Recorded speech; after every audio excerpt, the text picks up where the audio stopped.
Low engagement. Let's talk about it. So we've talked about it for years now that we're trying to be as CLOs business partners. We're trying not to be reactive to what our employees are sort of throwing over the fence to us. Hey, I need this e-learning built by tomorrow. Where's my classroom? We're trying to move to the proactive side of learning. I think engagement is that area where our skill set can be a beautiful match for solving a true business problem. So if we're going to talk about engagement, that's a big, huge, hairy problem. We can't boil the ocean, we can't eat the elephant, whatever phrase you'd like to use for that. We're going to have to take baby steps. So STEMmer Day is one example of a baby step that we took in the DC area to try and address this engagement issue. It actually comes from a parallel world, though. So as opposed to the corporate world, I went into the K through 12, kindergarten through 12th grade, elementary and middle and high school education, and I talked to leaders in that area and said, what are you guys doing about engagement? Maybe we can learn and partner up on solving this problem together. They said, you know, what we found is we don't have a high school dropout problem. We have a 4th grade dropout problem that we don't see until high school. Talk about actively disengaged and people not interested in what's going on. They're trying to solve this problem as proactively as they can. So I went and I said, okay, well, we've got some interesting approaches to help build more engagement, get people communicating, sharing knowledge, getting together and really solving problems together.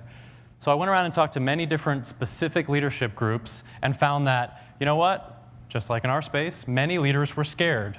They weren't willing to really shift the needle or make a big change or make that leap into something very different.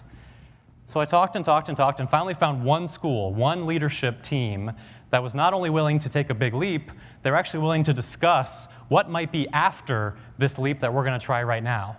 So we were very excited. We got together. As John Cotter teaches us, we built a sense of urgency. We will do it this year. Something will be different. We formed a coalition, had a shared vision. What we said is we're going to focus on science, technology, engineering, and math, because that's where the money is right now. We're going to take a different approach to learning, and we're going to do it on a Saturday. I said, okay, this is interesting. How are we going to do this? So we went back to all the students. There's 1,100 students at this one school. We asked every one of those students one question with 0 context. What is the hardest question you can think of? That's what we asked them, K through 12. Results were fascinating. Things like, what's my favorite color? All the way up to, how does my cell phone work when it's so small? Or, why am I a human and not a bee or a bunny rabbit or something else? All these kinds of questions popped up. We categorized them. We put them into 52 different categories, and we said, okay, here are 52 different activities. So instead of going to a classroom where the sage on the stage tells you what you need to know, we created a Saturday where we had learning professionals in the room, we had facilitators, teachers, in the room, and we had subject matter experts on these 52 different categories. So the experience of STEMmer Day, when you walked in as a student, and the first time we had about 2,000 students come through the first time we ran this, you were greeted at the door by 2 FBI agents. They took your fingerprint, and what they said to you as you walked in to every single student was, your fingerprint is unique. There's not another fingerprint in the world like it.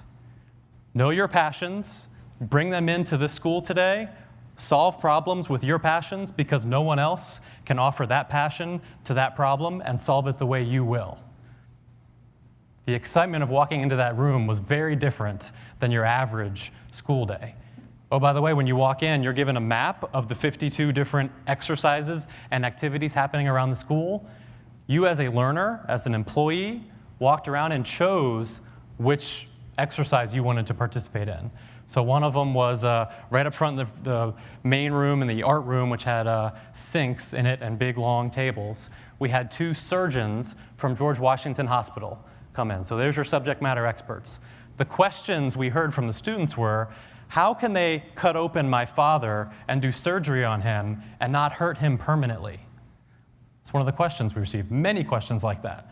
You're interested in surgery, I guess. So we brought in surgeons. We designed an activity where they walked in the room, and first the surgeons started as teachers as Sage on the Stage. Here's a few things you need to know about surgery. Here's what your schooling's going to look like. And then, all of a sudden, the light started flickering, an EKG monitor popped up with the heart rate in the room. They put on their little gear that they wear as surgeons, and they said, oh no, we've just found out that we're now in the operating room. We have a major problem here. We need all of you operating with us. So all of a sudden, you now get that feeling of, here we go, something's about to happen.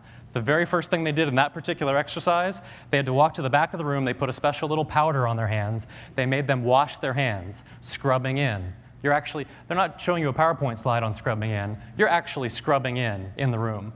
So they're trying to do this. They have a special light they can put their hands under. They can see how dirty their hands are. I'm sorry, you failed. You can't operate until you've scrubbed your hands and cleaned them properly.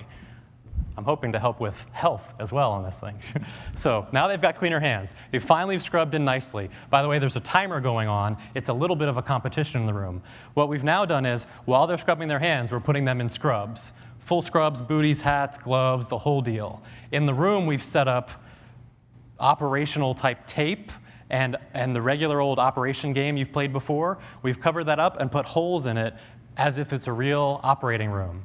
Each student is then inside of black tape on the floor with the light right over top of them, just like the OR, with the operation game that buzzes at you, and you know how scary that is when it buzzes at you. They're now playing that game, being told the story that someone is about to die on that table if you buzz. After scrubbing their hands, after getting dressed, this is now real life for them. This is not PowerPoint. This is not Sage on the Stage. This is practicing being a surgeon. We had 2 students come into that room at the end of the day, one of them in tears saying, now I understand how people survive from surgery after hearing and practicing that. I know I'm going to be a surgeon when I grow up. It's amazing. So in that parallel, I'll bring it back to what I think we're doing in our organizations. I think we have this opportunity, just like Allison was speaking to, we had an opportunity to change the game, to make things more engaging, to move away from classrooms and e-learnings and LMSs and into these custom-designed issues and problems and stories that people will be more engaged in solving because we've brought together experts, facilitators, all these skill sets that we are so professional at to really improve engagement and solve business problems in the best way possible. Thank you.